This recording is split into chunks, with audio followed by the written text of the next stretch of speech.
Assalamualaikum warahmatullahi wabarakatuh. Ila hadratin nabiyil mustafa sayyidina wa habibina wa maulana Muhammadin sallallahu alaihi wasallam wa ala alihi wa sahbihi wa azwajihi wa dhurriyyatihi wa ahli baitihi at-tahirin at-tayyibin. Thumma ila hadratin jami'i ikhwanihi min al-anbiya'i wal mursalin wal awliya'i wa syuhada'i wa sholihin sahabat al-tabi'in wa ulama'i wa musannifin wa jami'il malaikati al-mukarramin thumma ila hadratin jami'il qurra'i al-mufassirin wal fuqaha'i wal muhaddisin wa a'immatil arba'ati radhiyallahu anhum thumma ila hadratin jami'i awliya'illahi al-kiram min masharikil ardi wa magharibiha min barriha wa bahriha wa usulihim wa furu'ihim wa nakhussu khususan sultanil awliya'i wa alifin Sayyidina Syekh Abdul Qadir Al-Jilani qaddasallahu asrarahum wa nawwara daraihahum wa yu'li darajatihim wa ridana bi madadihim wa amdir alaina bi sakaramatihim wa ila hadrati jami'i abaina wa ummahatina wa ajdatina wa jaddatina wa ikhwanina wa akhwatina wa ammamina wa ammatina wa akhwalina wa khawlatina wa ashiqaina wa quribahina wa limasyayikhina wa li asatidatina wa liman ahsana ilaina wa liman lahu haqqun alaina wa usulihim wa furu'ihim wa la khususan ila hadrati ruh syahil allamah Jalaluddin al-Mahalli wa la hadrati ruh syahil allamah Jalaluddin as-Suyuti rahimahumallahu ta'ala wa nafa'ana bihima wa bi'ulumihima fid daraini syai'un lillahi wa lana wa lahumul fatiha. A'udzu billahi minasy syaithanir rajim. Bismillahirrahmanirrahim. Alhamdulillahi rabbil alamin. Ar-rahmanir rahim. Maliki yaumiddin. Iyyaka na'budu wa iyyaka nasta'in ihdinas siratal mustaqim siratal ladzina an'amta 'alaihim ghairil maghdubi 'alaihim waladdallin. Amin ya Allah. Bismillahirrahmanirrahim. Alhamdulillahi rabbil alamin. Wassalatu wassalamu ala ashrafil anbiya'i wa imamil mursalin Sayyidina wa habibina wa maulana Muhammadin wa ala alihi wa sahbihi ajma'in. Hasbunallahu wa ni'mal wakil, ni'mal maula wa ni'mal nasir. La hawla wa la quwwata illa billahil aliyyil azim. Allahumma anfa'na bima 'allamtana wa 'allimna ma yanfa'una bi rahmatika ya arhamar rahimin. Amin ya rabbal alamin. Al-mukarramun, seluruh para asatid, seluruh para jamaah, Bapak Ibu dan anak-anakku para santri semuanya, semoga kita semua senantiasa Allah sehatkan lahir batin kita, Allah tambah keberkahan hidup kita, dan diberikan kekuatan mendapatkan seluruh kebaikan di dalam bulan suci Ramadan ini. Amin ya rabbal alamin. Bapak Ibu jamaah yang dirahmati Allah, saat ini kita sudah berada di penghujung fase yang pertama, awwaluhur rahmah, yaitu fase rahmat. 10 hari pertama fase rahmat. Wa awsatuhul maghfirah. 10 hari kedua maghfirah, ampunan Allah. Wa akhiruhu idkum minan nar. 10 hari ketiga pembebasan dari api neraka. Dan tanda-tanda orang yang mendapatkan itu semua adalah ketika semangatnya terus grafiknya meningkat. 10 hari pertama semangat, besok masuk 10 hari kedua harus semangat apa turun? Harus semangat. Berkomitmen pada diri sendiri dan terus berdoa agar terus semangat kita dijaga oleh Allah, jangan malah kendor. Sampai pada puncaknya 10 hari terakhir harus lebih gagah, lebih semangat. Orang-orang pada tumbang, kita nggak boleh tumbang. Harus terus berdoa, ya Allah, biar bisa benar-benar semangat dan menghidupkan Ramadan dengan sebaik-baiknya. Amin ya robbal alamin. Kita lanjutkan kajian Tafsir Jalalain masih pada surah Ali Imran. Sekarang kita masuk ayat 181. Kita baca terlebih dahulu.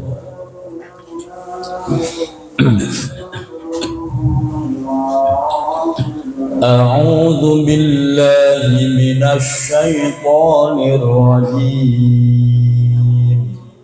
A'udzu billahi minasy syaithanir rajim. Bismillahirrahmanirrahim. Bismillahirrahmanirrahim. Laqad sami'allahu qawlal ladzina qalu innallaha faqir. Laqad sami'allahu qawlal ladzina qalu innallaha faqir. Qalu innallaha faqirun wa nahnu aghniya. Qalu innallaha faqirun wa nahnu aghniya. Sanaktubu ma qalu wa qatlahumul anbiya bighairi haqqin wa ludhuqu. Sanaktubu ma qalu wa qatlahumul anbiya bighairi haqqin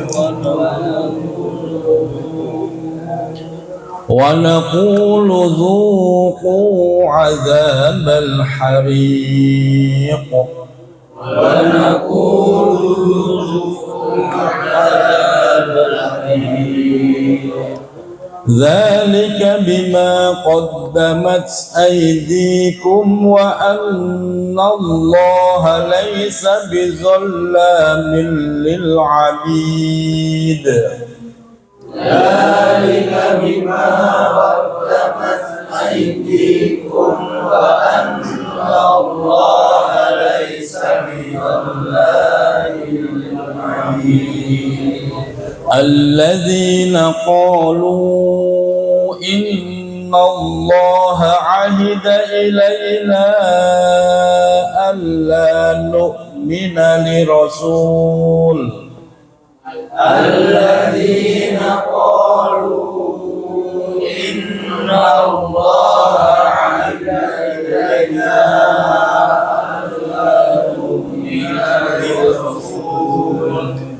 alla nu'mina li rasulin hatta ya'tiyana biqurbanin ta'kuluhun nar. Alla nu'mina li rasulin hatta ya'tiyana biqurbanin ta'kuluhun nar. Qul qad ja'akum rusulun min qabli bil bayyinati wa billadzi qultum. Qul qad ja'akum rusulun min qabli bil bayyinati wa billadzi qultum. وَبِالَّذِي قُلْتُمْ فَلِمَ قَتَلْتُمُوهُمْ إِن كُنتُمْ صَادِقِينَ. وَبِالَّذِي قُلْتُمْ فَلِمَ قَتَلْتُمُوهُمْ إِن كُنتُمْ صَادِقِينَ. فَإِن كَذَّبُوكَ فَقَدْ كُذِّبَ رُسُلٌ مِّن قَبْلِكَ جَاءُوا بِالْبَيِّنَاتِ. فَإِن كَذَّبُوكَ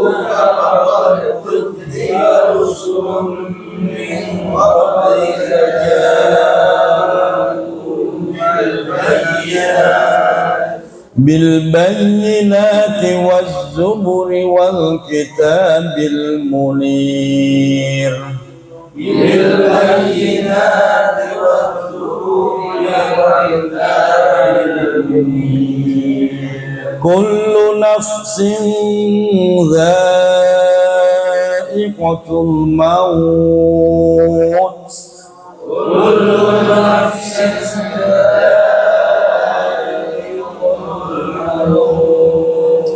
وإنما توفون أجوركم يوم القيامة وإنما توفون أجوركم يوم القيامة فمن زحزح عن النار وأدخل الجنة فقد فاز فمن زحزح عن النار وأدخل الجنة فقد فاز وما الحياة الدنيا إلا متاع الغرور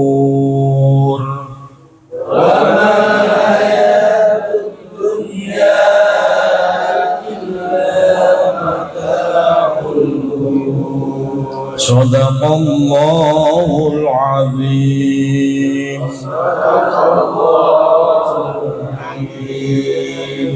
بسم الله الرحمن الرحيم Laqad sami'allahu qaulal ladzina qalu.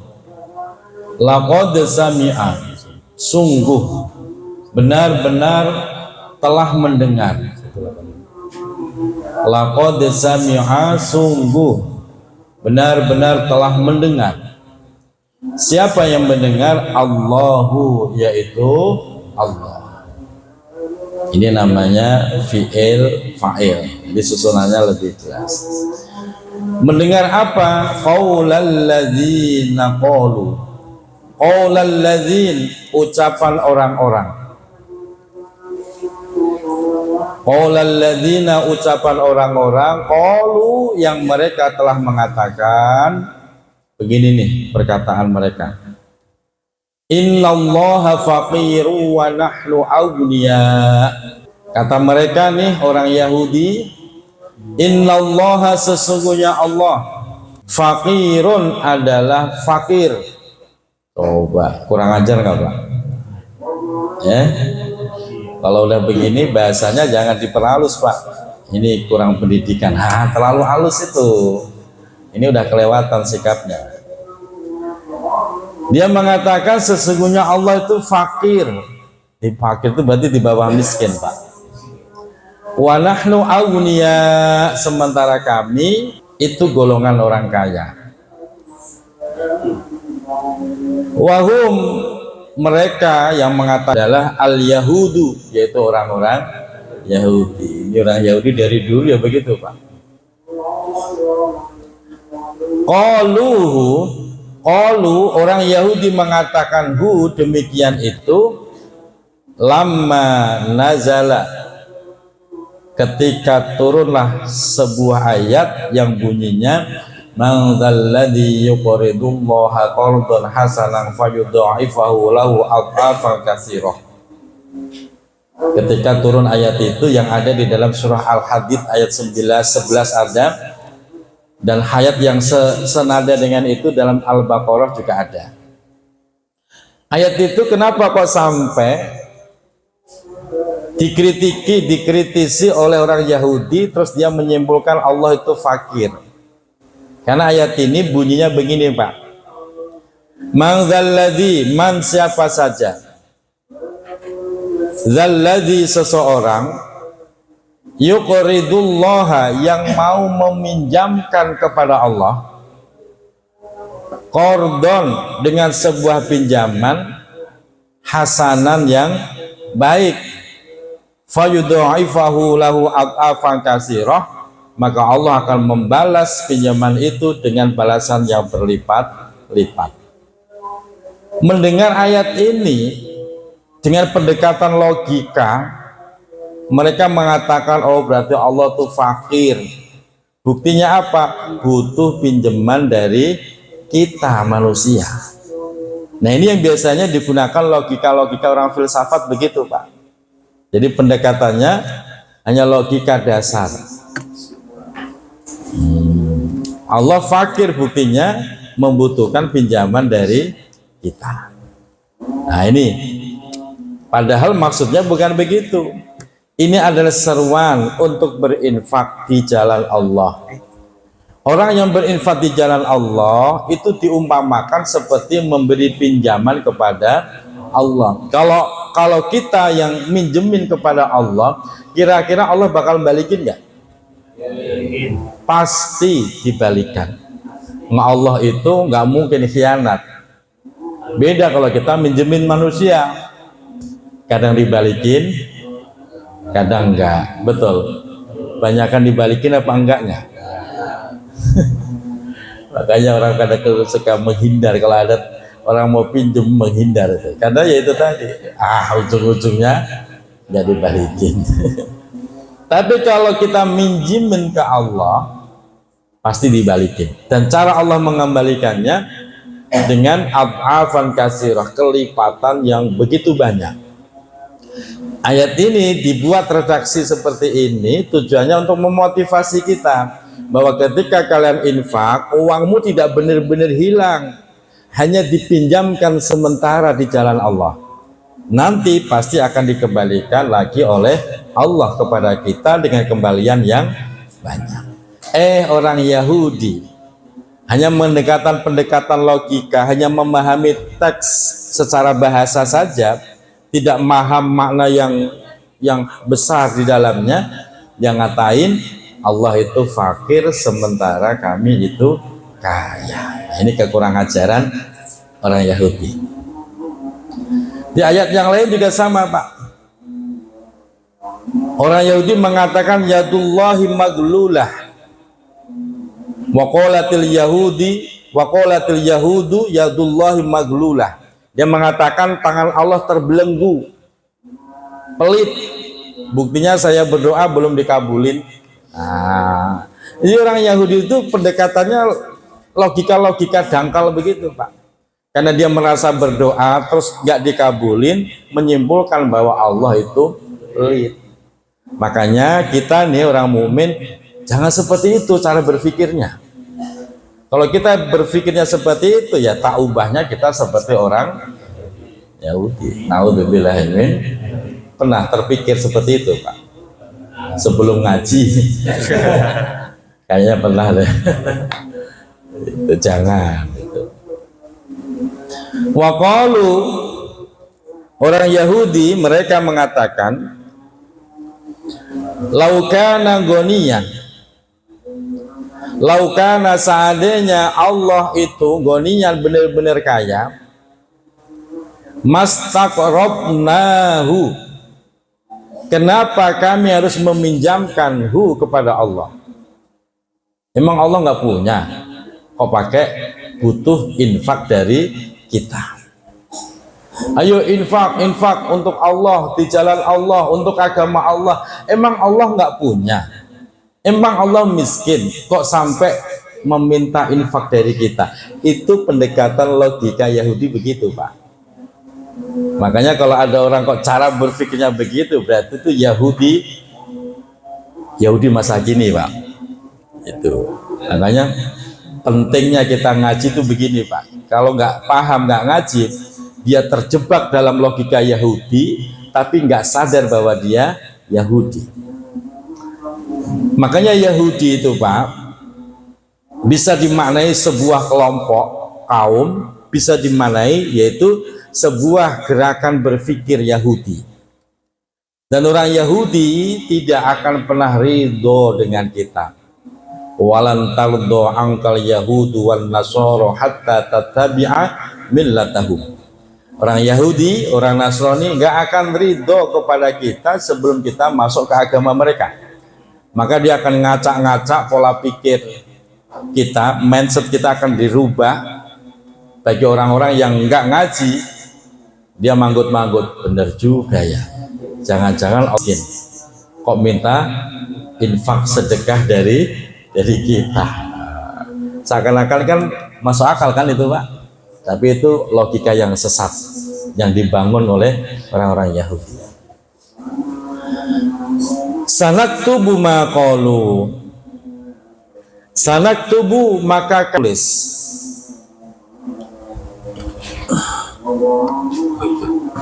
na'muru kami memberikan perintah, bikat bin untuk melakukan penulisan, ma terhadap apa saja, qalu yang telah disampaikan oleh kelompok Yahudi tersebut. Ditulis di mana? Fi sohaifi a'malihim, di lembaran cat amal-amal mereka. Ditulis semua Pak. Walaupun itu sekedar ucapan, ditulis. Jangankan ucapan, masih tersimpan di logika kita atau di hati, itu saja sudah ditulis Pak. Bapak umpamanya kok berprasangka buruk kepada Allah, walaupun dalam hati itu Pak, itu udah ada tulisannya Pak. Tidak ada tulisannya, apalagi sampai diucapkan. Jadi jangan pernah ngomong begini, ini kan sekedar ucapan. Boleh Pak, walaupun ucapan tetap ditulis. Sehingga dalam Al-Quran, ma yalfidu min qaulin illa ladaihi raqibun atid. Tidaklah suatu ucapan yang keluar dari mulut kecuali di situ ada raqib dan atid. Itu nama malaikat. Apa tugas mereka? Ya, mencatat semuanya, nggak ada yang terlewatkan. Makanya kalau mau bercanda, bercanda yang nggak masuk ke ranah-ranah seperti itu. Bahaya Pak, bahaya. Kadang-kadang orang-orang bercanda nih. Kemarin akhirnya saya tegur.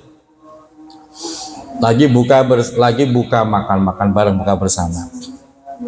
Temennya ngajakin, ayo kita sholat dulu. Kata dia, sholat mah nomor 2. Dia ngomong begitu. Terus dilanjut, nomor 1 syahadat. Bener, tapi itu kan bercanda begitu, itu bisa menyesatkan loh Pak.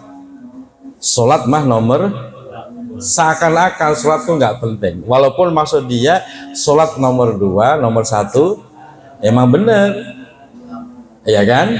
Tapi bercanda begitu bahaya, bahaya Pak. Kalau tiba-tiba diyakini bahwa sholat itu sesuatu yang perlu diremehkan, di nomor 2 kan meremehkan, itu bahaya. Jadi kalau mau bercanda jangan di situ deh. Cari ranah-ranah yang aman, nggak merusak akidah atau tauhid kita. Nah, jangan kayak orang Yahudi ini. Kenapa itu semua dicatat?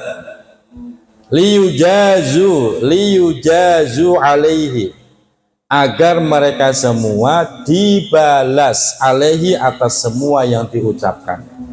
Liyujazu alaihi, mabni majhul, agar mereka semua dibalas alaihi, atas semua yang diucapkan. Wa fi qira'atin, dan di dalam sebuah qiraah yang lain membacanya bukan sanak tubuh tapi sayuk tabu. Nah, kalau kita sanak tubuh maqalu, tapi qiraah yang lain sayuk tabu maqalu. Bil ya'i, menggunakan ya, terus mabniyan lil maf'ul, dimabnikan kepada maf'ul. Mabni maf'ul itu artinya mabni majhul. Mabni majhul itu maf'ul bih-nya dihilangkan, ya, diganti dengan fa'il, naibul fa'il. Itu namanya mabni maf'ul atau mabni majhul. Saya kasih contoh Pak, biar kita sedikit-sedikit belajar nahwu Pak. Saya makan nasi. Berarti kata makan itu mabni ma'lum. Saya pelaku, makan itu predikat, nasi itu objek. Sekarang akunya dihilang, pelakunya dihilangkan. Berarti gimana? Nasi telah dimakan. Nah, itu namanya bentuk mabni majhul, karena pelakunya dihilangkan. Tadinya kan saya memakan nasi, dirubah. Nasi telah dimakan. Pelakunya siapa? Dihilangkan. Kenapa dihilangkan? Sudah maklum. Siapa yang makan? Ya kamu lah, siapa lagi? Nah, kalau udah maklum boleh dihilangkan. Itu namanya perubahan dari maklum menjadi majhul. Itu Pak. Udah nggak usah dipikirin Pak. Malah Bapak tambah bengong. Udah nggak usah dipikirin. Daripada malah bingung. Yang penting makna tafsirnya paham. Itu ya satuan ya. Selanjutnya, wanaktubu qatlahum, wanaktubu dan kami juga menulis qatlahum, pembunuhan, yaitu praktek pembunuhan mereka, bin nasbi dibaca nasab qatlahum, warraf'u dan ada juga yang membaca rafa. Jadi kalau dibaca sayuk tabu maka bacanya qatsluhum. Tapi kalau kita bacanya sanak tubu maka bacanya qatslahum. Ya, bedanya di situ Pak. Yaitu pembunuhan mereka al-anbiya kepada para nabi. Banyak nabi-nabi orang Yahudi itu dibunuhin Pak. Nah, itu saking kejamnya orang Yahudi, nabinya itu diuber-uber dibunuh binggoiri haqqin, dengan alasan yang tidak dibenarkan. Wanakulu dan kami juga mengatakan bin nun, menggunakan nun, wanakulu berarti kami di sini Allah. Ada juga yang membaca wal ya'i dengan ya, wayakulu berarti ya Allah juga, cuman menggunakan domir dia. Wayakulu dan dia Allah telah mengatakan. Kalau wanakulu dan kami Allah juga telah mengatakan. Ay Allahu yaitu Allah, kami Allah mengatakan lahum kepada mereka orang Yahudi fil akhirati di kehidupan akhirat. Dikatakan ala lisanil malaikah, melalui lesannya malaikat. Enggak Allah langsung. Allah mah enggak sudi berhadapan dengan orang Yahudi. Jadi menggunakan lesannya malaikat. Apa perkataan yang disampaikan oleh Allah? Dzuqu azabal hariq. Dzuqu, rasakan oleh kalian. Dzuqu, rasakan oleh kalian. Azabal hariq yaitu siksaan al-hariq. Al-hariq itu panasnya api neraka. Ai an-nari yaitu panasnya api neraka. Rasain. Nah gitu. Kenapa? Ya gregetan, rasain. Makanya nanti Pak, ada sebuah keterangan ternyata sama-sama dimasukkan neraka. Itu caranya beda-beda Pak. Ada yang diseret itu yang diseret, yang dipegang bukan tangannya Pak, kakinya. Seret. Ada yang dijorokin, ada yang digebukin. Wah, sambil digebukin dimasukin ke neraka. Ada yang dituntun. Bapak pilih yang mana? Ya jangan pilih. Kali Bapak yang dituntun, ya jangan. Siapa mereka yang dituntun? Jadi saya kasih tahu bocorannya. Siapa mereka yang masuk neraka tapi dituntun, nggak diseret, nggak digebukin? Siapa mereka? Yaitu mereka yang berbuat maksiat tapi tetap dia berprasangka baik kepada Allah. Tiap hari mabuk, tiap hari dia nggak sholat, tapi dia yakin betul dengan Allah sebagai Tuhan, dan dia bisa marah kalau ada orang yang menghina Allahnya. Itu orang begitu Pak. Sholat mah enggak, tapi kalau ada berani merusak Islam, dia siap maju paling depan. Ada kan orang model begitu Pak? Nanti masuk nerakanya. Gitu Pak. Bapak pilih. Allahu Akbar. Dan orang begitu Pak, masuk nerakanya bentaran doang. Bentaran, netepin syarat aja. Bentar. Jadi sholat mah enggak. Tapi kalau ada orang yang ganggu orang sholat, ganggu Islam, dia marah semarah-marahnya. Dan ada kelompok seperti itu tuh ada. Malah sebaliknya yang lebih parah itu, dia sholat tapi agamanya dihina, diem baik. Ada kan begitu Pak? Nah ini yang diseret nanti Pak. Ini yang diseret. Kenapa? Nggak ada giroh untuk membela agamanya. Nah itu makanya semoga ya kita nggak usah ke sana, kita langsung ke surga aja lah. Ya Mas Sigit, jangan walaupun dituntut mah nggak usah sih. Nah orang Yahudi gimana? Orang Yahudi itu udah digebukin, diseret Pak, udah digebukin, diseret, sampai diseret apa? Wajahnya yang diseret. Jadi kakinya yang ditarik, ada wajahnya diseret. Syarat gebukin, masukin ke dalam neraka.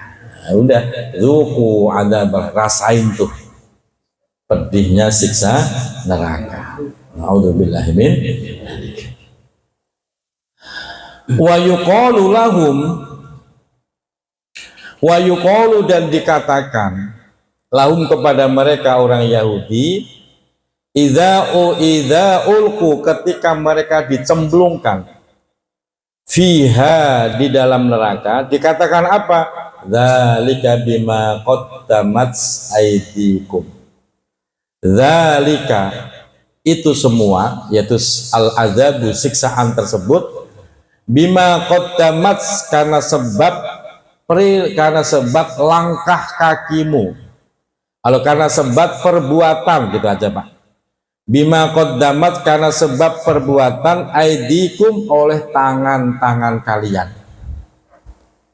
Kenapa kok disebut aidikum? Kenapa kok enggak anfusikum? Karena diri kalian. Kenapa disebut kok tangannya? Ini kalau dalam ilmu balaghah Pak, dzikrul juz wa iradatul kul. Yang disebut sebagian, tapi yang diinginkan seluruhnya.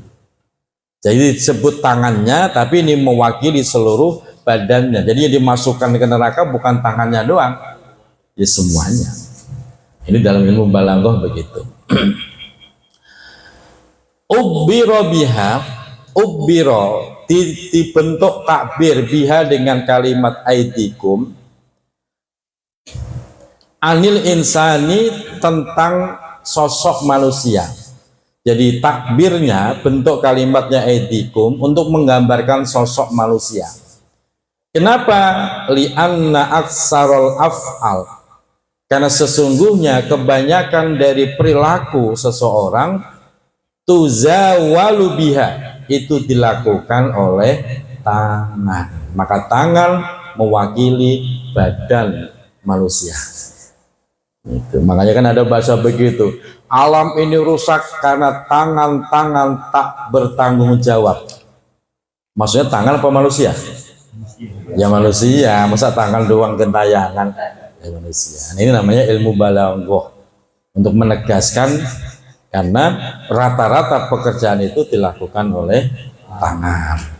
Jadi jangan didebat lagi, wah ini Quran salah nih, harusnya anfusikum bukan aidikum. Kamu yang nggak pernah belajar balaghah, bukan Al-Qur'annya yang salah. Nah ini kadang-kadang kalau orang seperti contoh tuh Pak, di TikTok saya pernah nonton, sebutannya sama Ustadz, dia mengoreksi tafsir.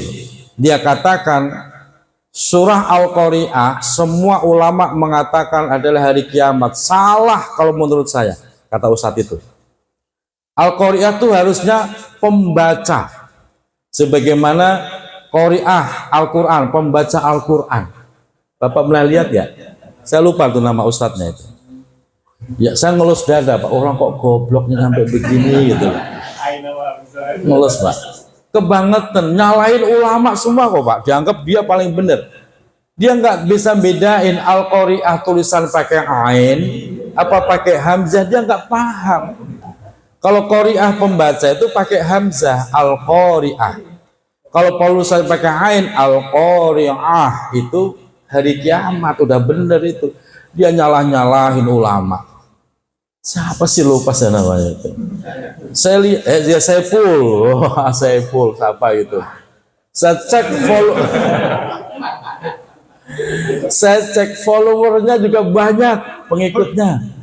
Waduh, ini bahaya nih, sesat menyesatkan. Dia katakan begitu. Nah, inilah pentingnya kenapa kita ngaji butuh guru, nggak ngawur seenaknya sendiri. Katanya surah Al-Qari'ah itu surah pembaca, bukan hari kiamat. Ulama salah. Gimana sih ya Allah? Nah, selanjutnya wa annallaha dan sesungguhnya Allah Subhanahu wa taala laisa bizallamin, tidaklah zat yang maha zalim, tidaklah zat yang penuh dengan kezaliman. Zalam itu menunjukkan faedah li taksir, perbuatan yang sering terjadi. Kalau zalimun, orang yang berbuat zalim sekali. Kalau zallamun, orang yang ahli berbuat kezaliman. Kadibun, orang yang bohong. Tapi kalau kazabun, udah tukang bohong sebutannya Pak, tukang bohong sebutan. Nah, zallam, nah ini tidaklah Allah itu zallam, zat yang sering berbuat zalim. Ai bizi zulmin. Allah bukanlah zat yang mempunyai sifat zalim lil abidi, kepada hamba-hambanya. Yakin Allah tuh nggak pernah zalim. Maksudnya nggak pernah zalim begini, bagaimana? Fayu'adzibuhum, kemudian Allah menyiksa mereka bighairi dzanbin, dengan tanpa sebab dosa. Nggak mungkin Allah memasukkan hambanya ke neraka bukan karena sebab dosa, nggak mungkin. Allah tidak mungkin berbuat zalim seperti itu. Jelas Pak ya? Karena di luar sana Pak, banyak statement, udah nggak usah galak-galak sama orang maksiat mah, jangan menghakimi dia neraka. Belum tentu. Allah bisa saja memasukkan pendosa ke dalam surga, bisa saja memasukkan ahli ibadah ke dalam neraka. Kalimat seperti itu seakan-akan bijak, seakan-akan bijak. Justru kalimat seperti itu malah menganggap Allah zat yang zalim, zat yang zalim, menganggap Allah zalim. Bagaimana enggak? Karena mengakui bahwa Allah bisa saja memasukkan pendosa ke dalam surga atau memasukkan orang yang enggak punya dosa ke dalam, itu berarti mengatakan Allah zalim secara tidak langsung. Enggak sesuai dengan ayat ini. Bahwa Allah enggak begitu. Kecuali kalau kalimatnya begini, jangan divonis neraka. Kita enggak tahu siapa tahu nanti 10 tahun dia tobat. Itu baru bijak. Tapi kalau langsung mengatakan udah jelas ya, matinya mabuk, mamanya begitu, matinya lagi zina, terus kita ngomong naudzubillah min dzalik, ini orang ahli nar, ahli su. Kan Bapak diminta persaksian kan? Ya, Bapak-bapaknya ini ada orang mati zina, Bapak ikut nyolatin, terus minta persaksian. Isyadu, apakah ini ahlul khair? Bapak jawabnya apa? Udah jelas begitu kok. Terus kita jawab ahlus su, ahli keburukan, atau ahlus syar. Terus ada yang kritik, kamu jangan ngomong ahli syar, bisa jadi Allah masukin dia ke dalam surga. Itu kalau mengatakan begitu seakan-akan Allah zalim. Secara tidak langsung mengatakan Allah berbuat zalim. Banyak dosa masuk surga, yang nggak punya dosa dimasukkan neraka. Itu nggak sesuai dengan sifat adilnya Allah. Makanya ini dinyatakan Allah tidak mungkin zalim terhadap hambanya. Artinya apa? Allah tidak mungkin menyiksa hambanya bighairi dzambin, dengan tanpa sebab dosa. Nggak mungkin. Nah, makanya kita terus memohon ampun kepada Allah. Syarat masuk surga itu sebenarnya gampang kok Pak. Syarat masuk surga itu gampang. Cuman satu syaratnya Pak. Sudah tahu belum? Saya kasih tahu. Syarat masuk surga nggak pakai masuk neraka, nggak usah mampir. Syaratnya cuma satu. Usahakan mati nggak bawa dosa. Udah itu tok Pak syaratnya. Iya betul. Cuman satu syaratnya. Kalau pengen langsung surga nggak mampir neraka, yaitu bisa mati nggak bawa dosa. Udah. Bisa nggak? Apa yang berat sih gitu? Makanya inilah fungsi kenapa Ramadan dihadirkan untuk kita, biar menghapus seluruh dosa-dosa kita. Janji Allah, janji Rasulullah, selesai Ramadan kok dia mati, Ramadannya diterima Allah, terus dia mati, kayaumin waladasu ummuh, dia bersih, nggak punya dosa, matinya dijamin langsung surga. Mau? Tuh kan gak jawab Bang. Ya, pengen surga tapi masih takut gitu. Nah makanya kita terus berdoa biar kita bisanya dibersihkan Allah. Kapan waktu dimatikan langsung surga. Itu alasannya. Jadi syarat masuk surga satu Pak, mati nggak bawa dosa. Nah, terus bagaimana kalau udah terlanjur mati bawa dosa? Nah, disinilah fungsinya neraka. Jadi kita itu rata-rata butuh neraka, Pak. Ya, betul nggak Pak Haji? Rata-rata kita itu butuh neraka. Bapak kalau nggak ada neraka, nggak bisa masuk surga. Umpamanya Bapak mati masih bawa dosa, mau masuk surga nggak bisa. Surga itu diperuntukkan untuk orang-orang yang nggak punya dosa. Makanya kita butuh neraka. Penting nggak neraka Pak? Buat apa? Bukan buat nyiksa, bersihin dosa. Paling Bapak dicelupin gitu. Sehari atau 2 hari ya tergantung kan. Itu nanti diangkat, loh kok masih kotor ya celupin lagi. Nah kalau udah bersih dipindah ke Ma'ul Hayat. Bapak dimandiin di situ, segar, bugar, kembali muda. Usia 35 tahun, baru ditaruh di surga. Jadi neraka itu fungsinya cuma membersihkan dosa, Pak. Cuman ya sakitnya luar biasa gitu. Jadi butuh neraka nggak, Pak? Rata-rata butuh, kecuali kalau Bapak bisa mati tanpa membawa dosa. Itu cara urut-urutannya tuh begitu, Pak. Selanjutnya, alladzina qalu, alladzina, orang-orang, naktun ini menjadi naat, lilladzina bagi orang bagi kata alladzina qablahu yang ada pada sebelumnya. Orang-orang yaitu para Yahudi, qalu mereka mengatakan li Muhammadin kepada Nabi Muhammad. Apa perkataan mereka? Begini Pak, innallaha ahida ilai, innallaha sesungguhnya Allah, qad ahida sungguh telah berjanji, ilaina kepada kami, fit Taurati di dalam kitab Taurat. Apa janji yang Allah berikan? Alla nu'mina li rasulin hatta ya'tiyana bi qurbanin ta'kuluhun nar. Itu janji yang ada dalam Taurat dan dia nagih janji kepada Nabi Muhammad.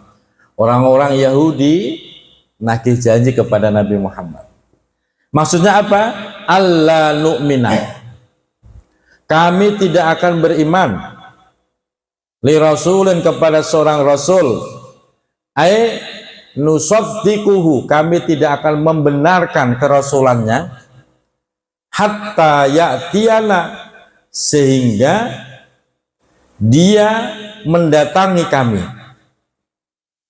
Bikurbanin dengan seekor kurban atau dengan sebuah kurban, yang mana kurban itu ta'kuluhun nar, akan disambar oleh api, akan dimakan oleh api.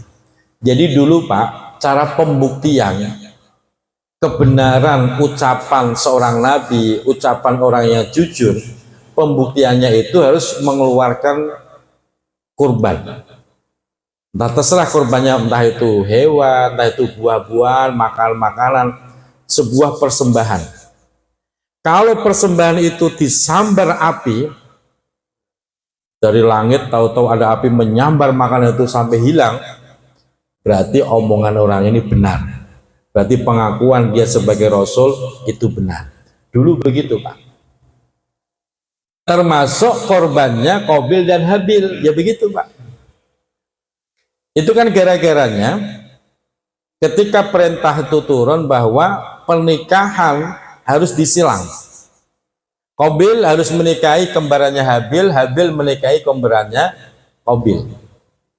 Akhirnya si Qabil keberatan karena kembarannya Habil nggak secantik kembaran dia. Dia keberatan, dia protes. Kata Nabi Adam, kalau memang kamu keberatan, silahkan keluarkan korbanmu. Nanti korban siapa yang disambar api, dialah yang diterima oleh Allah. Akhirnya Qabil ngeluarin korban, Habil yang ngeluarin korban, dan ternyata korban Habil lah yang disambar api. Berarti Habil adalah orang baik, dibenarkan oleh Allah. Akhirnya Habil menikah dengan kembarannya si Qabil. Qabil tetap nggak terima, dengki, akhirnya melakukan pembunuhan. Dulu prosesnya begitu Pak. Untuk menentukan kebenaran seseorang, mengeluarkan korban terus disambar api. Nah, di sini orang Yahudi nuntut, wahai Muhammad, kalau memang kamu benar-benar seorang rasul, keluarkan korbanmu, kita saksikan bersama. Disambar api enggak? Nah, gitu maksudnya Pak. Dia nuntut cara-cara seperti itu. Terus bagaimana? Nah, ini nanti ada jawabannya. Sehingga mereka mengatakan, fala nu'minu, maka kami tidak akan beriman laka kepadamu wahai Muhammad, hatta ta'tiyana, hingga engkau mendatangkan kepada kami bihi, dengan korban tersebut.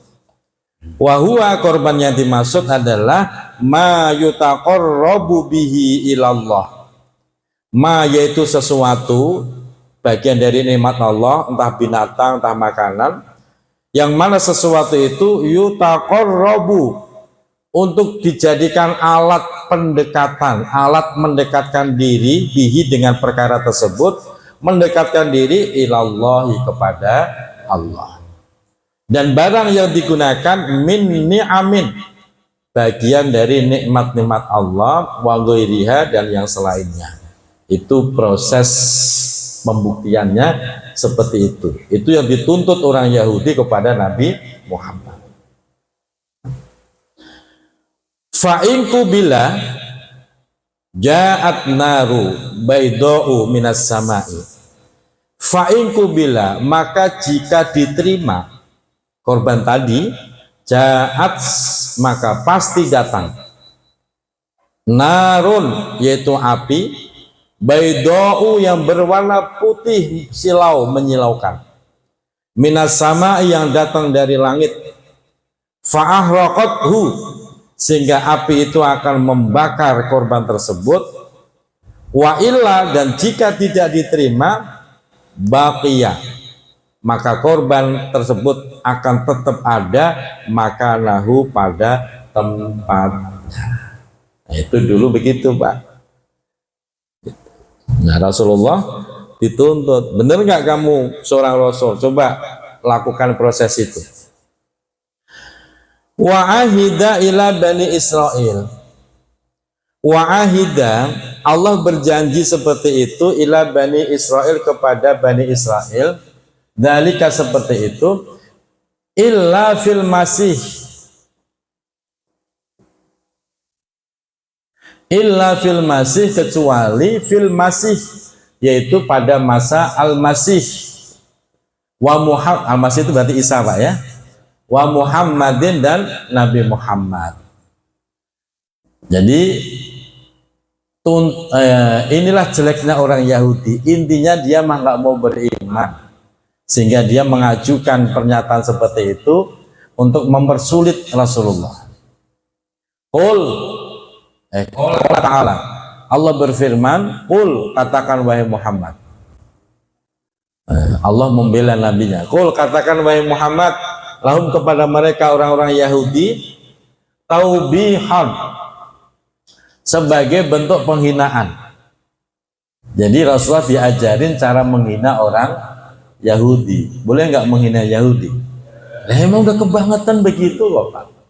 Makanya kalau udah ngomong Yahudi, jangan pakai bahasa yang dialus-aluskan, salah Pak. Kalau udah Yahudi ya udah, emang Yahudi ya kurang ajarnya begitu. Itu Bapak belum kalau ngaji di Jawa Timuran Pak. Jawa Timuran kayaknya lebih keras. Yahudi itu bajingan, dancok begitu. Kalau bahasa Jawa Timuran itu memang Yahudi. Allah aja gregetan, sampai Allah mengajarkan kepada Nabi Muhammad cara menghina orang Yahudi. Katakan wahai Muhammad, qad ja'akum rusulun, qad ja'a, sungguh telah datang, kepada kalian wahai orang Yahudi, rusulun, beberapa rasul. Rusulun itu jamak, beberapa rasul. Tapi kalau rasulun itu satu rasul. Maka kemarin saya singgung, jangan sampai salah baca, berubah harokat, berubah makna. Kullun amana billahi wa malaikatihi wa kutubihi wa rusulih. Jangan sampai wa rasulih. Nah, itu salah itu. Dicek lagi tulisannya, yang biasa mimpin di tahlil biar nggak salah. Min qabli, sebelum aku. Yang mana rasul-rasul tersebut bil bayyinat, datang membawa bayyinat, penjelasan, keterangan. Ay bil mu'jizat, datang membawa mukjizat. Wabilladzi kultum, wabilladzi, dan demi seseorang, kultum, yang kalian katakan. Wabilladzi, ya, kultum ya. Ka Zakaria, seperti Zakaria itu matinya dibunuh sama orang Yahudi Pak. Wa Yahya, Nabi Yahya dibunuh. Faqataltumuhum, kemudian kalian membunuh mereka semua para nabi. Jadi Rasulullah diajarin bangkit perbuatan buruk Yahudi di masa lampau. Kamu dulu udah dibuktiin, Nabi Zakaria, Nabi Yahya sudah membawa mukjizat, sudah ditunjukkan korban seperti itu. Faktanya kamu tetap membunuh mereka. Nah, itu dibangkit kejelekannya. Wal khitabu liman fi zamani nabiyina. Wal khitabu, adapun khitab, orang yang pembicaraan ini Pak, khitab itu pembicaraan ini, qad ja'akum rusulun, itu liman, bagi seseorang, fi zamani nabiyina, yang berada pada zamannya Nabi kita Muhammadin sallallahu alaihi wasallam. Jadi dibangkit-bangkit, tak dipermalukan lagi. Tadinya dia pengen mempersulit Nabi Muhammad dengan cara mengeluarkan korban, akhirnya dibangkit-bangkit. Kamu dulu udah dibuktiin para rasul, Nabi Zakaria, Nabi Toh, buktinya kamu tetap membunuhnya. Wa in kana al-fi'lu, wa in kana, walaupun telah ada al-fi'lu, perbuatan seperti itu tadi disebutkan, li ajdadihim, kepada nenek moyang mereka, li ridhohum, karena keridoan mereka, bihi, dengan perbuatan itu. Mereka diingetin, dulu nenek moyangmu tukang bunuh nabi. Nah, gitu. Nah, akhirnya dia terbungkam tuh mulutnya, yang tadinya pengen mempersulit Rasulullah, Akhirnya dia mingkem, diam. Falima qataltumuhum. Wah, kembali ditanya. Falima, maka karena apa? Qataltumuhum, kalian semua membunuh nabi-nabi terdahulu. In kuntum shodiqin, jika memang kalian orang-orang yang benar. Jika memang yang benar. Jadi jangan sok-sokan nuntut ini itu, sementara kamu dari dulu nggak pernah benar imannya, malah nabinya dibunuh. Fi annakum, padahal di dalam kondisi itu, annakum, sesungguhnya kalian tu'minuna, mengimani, indal ityani bihi, indal ityan, ketika didatangkan korban, bihi yaitu korban. Kamu ngaku kalau didatengin korban bakal iman, padahal dari zaman dulu nabi-nabi terdahulu sudah mendatangkan bukti korban, kamu tetap tidak beriman, bahkan membunuh nabinya. Akhirnya dibungkam Yahudi, dan itu cara Allah ngajarin untuk membungkam, dibangkit keburukan masa lalunya. Fa in kazzabuka faqad kudziba rusulun min qablik.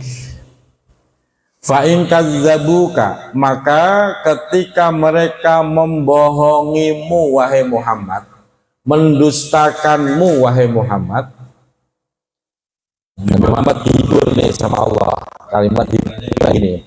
Fa in kazzabuka, maka ketika mereka mendustakanmu wahai Muhammad, faqad kudziba, maka sungguh telah didustakan rusulun, yaitu rasul-rasul min qablika, yang ada sebelum engkau. Padahal ja'u, mereka telah datang, para rasul tuh telah datang, bil bayyinat, membawa bukti, al mu'jizat, yaitu kemu'jizatannya. Buktinya tetap didustakan, bahkan dibunuh. Wazuburi, dan membawa kitab Zabur. Nah, ada yang nyebut Zabur, kalau di Quran Zubur, Zuburi. Kasuhufi Ibrahim, seperti halnya suhufnya Nabi Ibrahim. Suhuf itu lembaran-lembaran kertas. Kalau kitab itu satu gelondong, kalau suhuf lembaran-lembaran. Wal kitabi, dan kitab-kitab. Padahal sudah didatangkan kitab, suhuf, bukti, mukjizat, udah didatangkan semua. Tetap saja orang Yahudi nggak mau beriman, bahkan memusuhi, membunuh para nabinya. Makanya Pak, Bu, kata Yahudi itu harus benar-benar dijauhkan dari diri kita. Dan ini yang selalu kita minta di dalam surah Al-Fatihah, yaitu siratal ladzina an'amta 'alaihim ghairil maghdubi 'alaihim waladdallin. Ya Allah, berikan kami jalan yang lurus. Jalan yang lurus itu siapa? Siratal ladzina an'amta 'alaihim, yaitu jalannya orang-orang yang telah Kau berikan nikmat kepada mereka. Ghairil maghdubi 'alaihim, bukan kelompok yang Engkau murkai. Waladdallin, dan bukan kelompok yang, ulama tafsir menjelaskan ghairil maghdub, yang dimurkai adalah orang Yahudi. Waladdallin, sesat itu orang Nasrani. Jadi kita berdoa di dalam Al-Fatihah itu ya agar kita tidak menjadi orang Yahudi. Artinya mindset kita, cara berpikir kita jangan kayak orang Yahudi. Selanjutnya,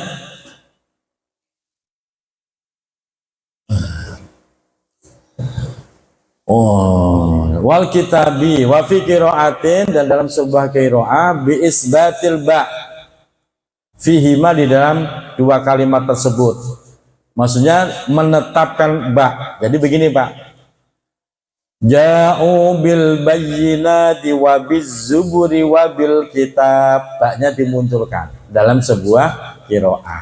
Kalau qiraah kita kan enggak, ja'u bil bayyinati waz zubur, bukan wabiz zubur. Wal kitab, yang lain wabil kitab, dengan isbatul ba, menetapkan ba. Itu qiraah lain. Qiraah kita nggak pakai ba di dalam Zubur dan Alkitab. Yang mana kitab itu Al-Munir. Al-Munir itu Al-Wadhihi, yang menjelaskan, yang menerangkan segala sesuatu. Huwa, kitab yang dimaksud adalah At-Tauratu, yaitu Taurat, wal Injilu, dan Injil. Jadi Muhammad, kamu jangan kaget kalau sekarang kamu didustakan. Dari dulu nabi-nabi dulu ya didustakan, sehingga cara Allah menghibur, fasbir kama sobaru. Fasbir, maka bersabarlah engkau Muhammad, kama sobaru, sebagaimana kesabaran nabi-nabi terdahulu. Nabi Muhammad aja disuruh sabar, apalagi kita harus bisa lebih sabar, Pak. Jadi kalau Bapak tiba-tiba ngadepin anak ngeselin, ngadepin istri ngeselin, ngadepin tetangga, sikap kita apa? Nggak ada pilihan lain kecuali sabar. Marah, Bapak kalau marah nggak perlu ngaji, nggak perlu belajar, betul? Orang nggak usah ngaji, nggak usah belajar, bisa nggak marah? Bisa. Lalu kenapa kita ngaji? Biar nggak gampang. Nah, itu loh maksudnya, Pak. Kok ngaji udah rajin tapi kok marahnya juga rajin? Nah, itu berarti ada yang salah. Jelas, Pak? Bapak terakhir marah kapan? Jangan. Bapak kalau lagi kepancing ini, tarik nafas. Astagfirullah. Astagfirullahaladzim. Begitu, Pak. Saya kemarin lewat ini gang sebelum lapangan mandor, belok kanan tuh. Gangnya mantan TNI siapa? Pak. Mantan RT itu. Lewat gang itu ya. Ya, Jargoni lewat gang. Ada dari depan tuh motor ngebut beat. Kenceng banget tuh. Saya udah antisipasi, saya klakson. Dia ngerem mendadak. Yang ngomel malah dia, coba. Dia yang ngomel, harusnya siapa yang ngomel? Ya saya dikagetin, kok saya mau ditabrak kok ngomel. Akhirnya helm saya buka. Begitu saya buka, Pak Ustadz, Pak Ustadz. Orang pulau juga. Dia yang ngebut, dia mau nabrak, kok dia yang ngomel. Harusnya kan saya. Nah, kadang-kadang kita diuji begitu, Pak. Ya enggak, maksudnya kadang-kadang diuji, ya Allah, ada aja orang mancing emosi. Astagfirullah. Begitu, Pak. Marah mulu kerjaannya, ya percuma, udah ngaji tiap hari kok marah mulu loh. Kalau marah mah nggak perlu ngaji. Itu. Nah, di sini, Pak. Makanya Rasulullah dipesan fasbir kama sobaru, sabarlah wahai Muhammad kama sobaru, sebagaimana kesabaran nabi-nabi terdahulu. Tambah satu ayat lagi, Pak. Ini menarik nih, Pak. Kullu nafsin dha'iqatul maut. Nah, kita kalau belajar ulumul Quran itu ada istilah al-munasabah. Al-munasabah itu persesuaian antara surah dengan surah, ayat dengan ayat. Ini kan tadi bicara tentang Yahudi, Pak. Ya, bagaimana kekurang ajaran Yahudi.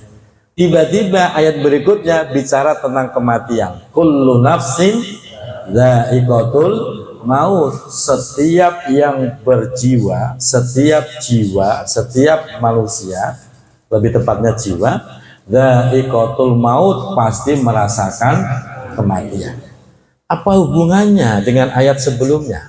Kan begitu, Pak. Kok tahu-tahu loncat bahas kematian? Bagi orang yang belum pernah belajar tentang ilmu munasabah, dianggapnya ini Quran gimana sih tahu-tahu loncat ke sini? Bukan. Ini ada hubungan erat. Rasulullah disuruh sabar. Orang-orang Yahudi dulu kerjaannya membunuh nabinya. Rasulullah disuruh sabar. Kenapa harus sabar? Karena pada akhirnya orang bakal mati.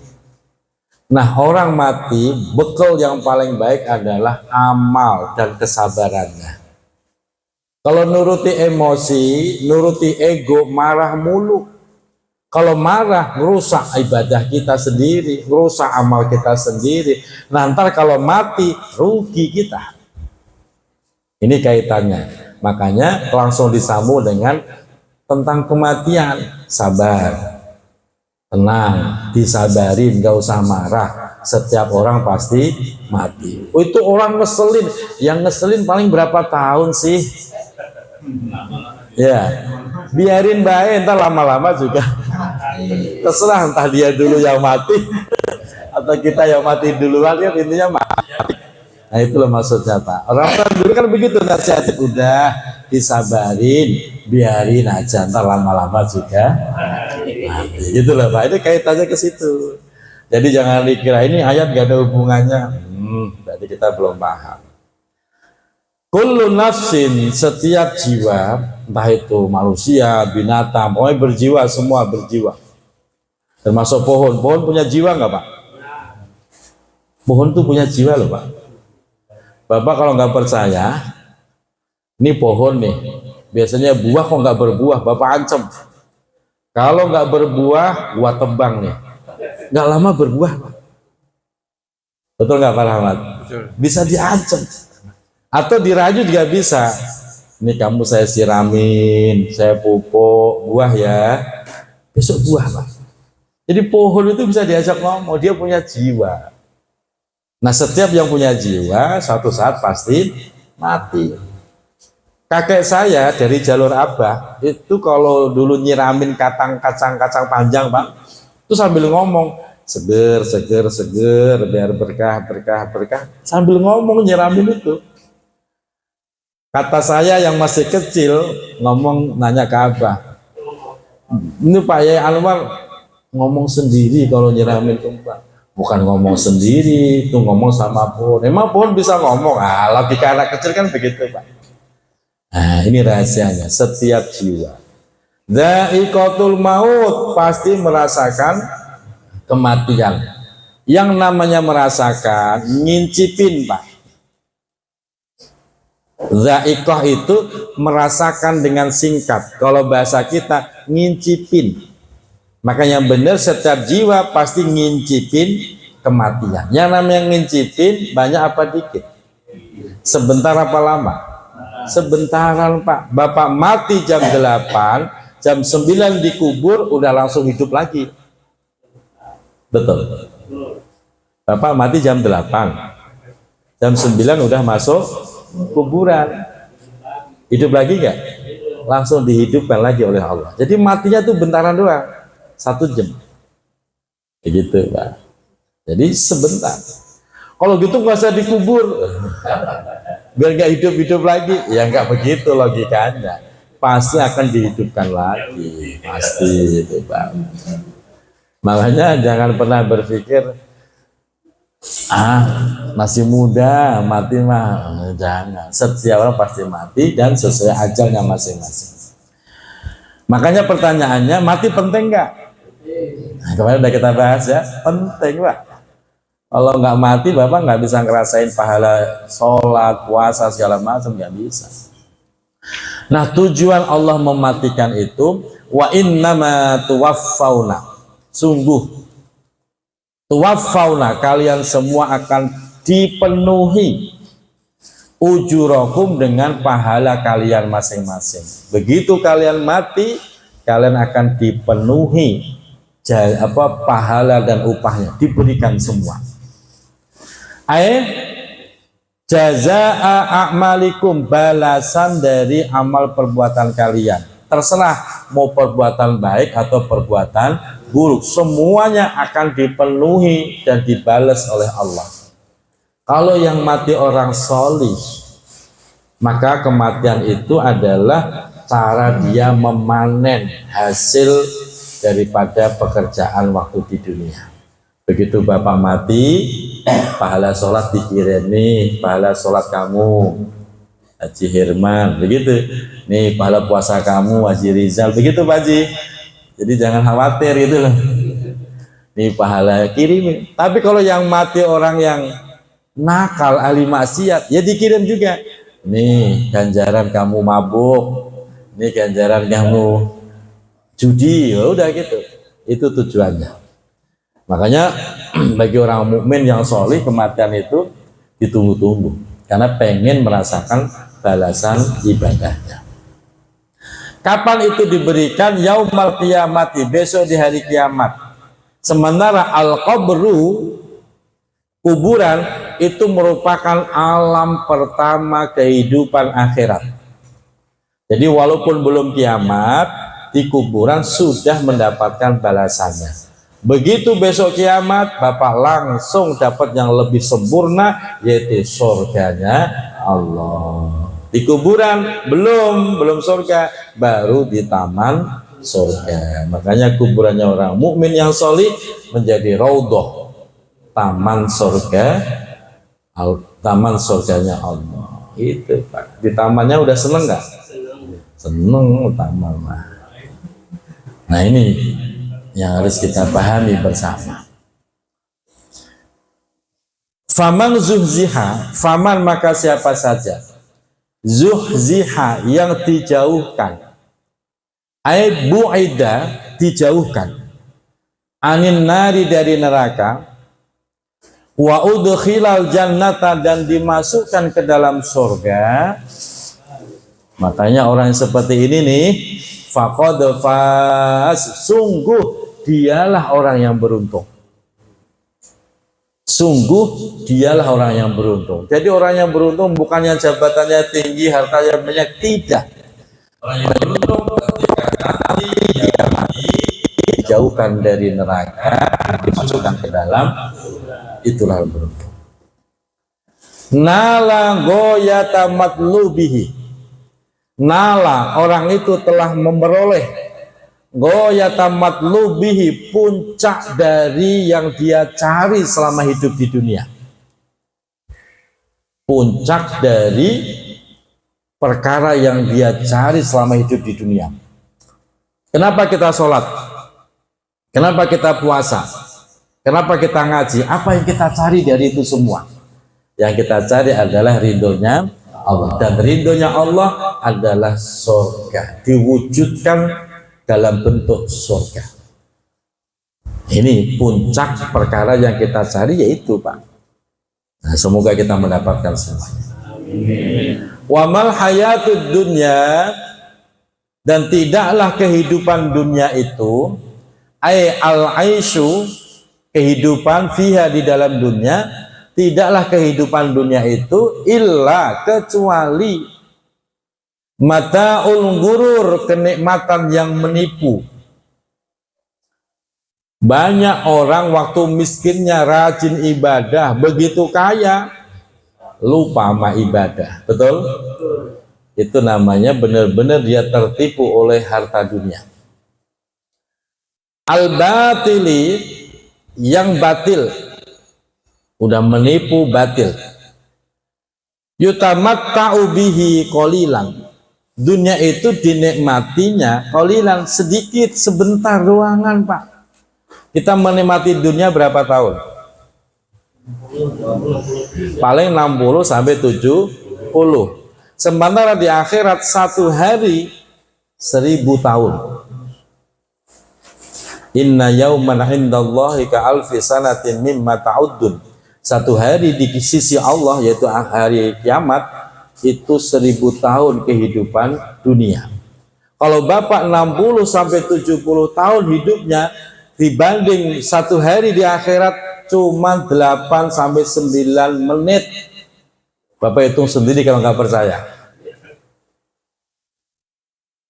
60 tahun dibanding 1000 tahun, sehari loh Pak itu akhirat. Bapak hanya kebagian kalau dikalkulasi hanya 9 menit. Lama apa bentar? Sok-sokan. Udah tahu sebentar hidupnya sok-sokan. Bentaran Pak. Jadi kalau kita hidup 60 tahun, kita terus banyak lalainya, terus Bapak adu dengan kehidupan akhirat, satu hari itu 1000. Kira-kira amal kebaikan kita udah bener-bener tekor Pak, tekor. Makanya untungnya nih Pak, orang dimasukkan surga bukan karena amalnya, tapi karena rahmatnya Allah. Kalau karena amalnya tekor Pak, nggak jadi masuk surga, batal. Saya masuk surga karena puasa yang mana? Puasa jelalatan mulu matanya kok puasa tapi ngomong gunjing orang mulu. Puasa yang mana? Sholat yang mana? Sholat aja ngeblank terus kok. Kok ngandelin pahala sholat. Sedekah yang mana? Setiap sedekah buka dompet yang dicari uang pecahan paling kecil kok. 2000. Betul. Ini Bapak buka dompet, ada warna abu-abu, coklat, biru, merah. Yang Bapak masukin infak yang mana? Kok ngandelin pahala sedekah? Pokoknya tekor Pak. Tekor. Untungnya kita nanti dimasukkan karena rahmat Allah. Walaupun amal kita sedikit, semoga Allah ridho merahmati kita semua. Amin ya rabbal alamin. Wallahu a'lam bishawab. Shadaqallahu. Allahumma arhamna bil Qur'an waj'alhu lana imaman wa nuran wa hudan wa rahmah. Allahumma zakkirna minhu ma nasina wa 'allimna minhu ma jahilna warzuqna ana al-laili wa atrafan nahar waj'alhu lana hujjatan ya rabbal alamin. Salatullahi wassalam ala man uhiyal Qur'an. Salatullahi wassalam ala man uhiyal Qur'an wa ahli baitihil kiram wa sahbihi dzawil Qur'an wa ahli baitihil kiram wa sahbihi dzawil Qur'an. Walhamdulillahi rabbil alamin. Mohon maaf lahir dan batin. Assalamualaikum warahmatullahi wabarakatuh.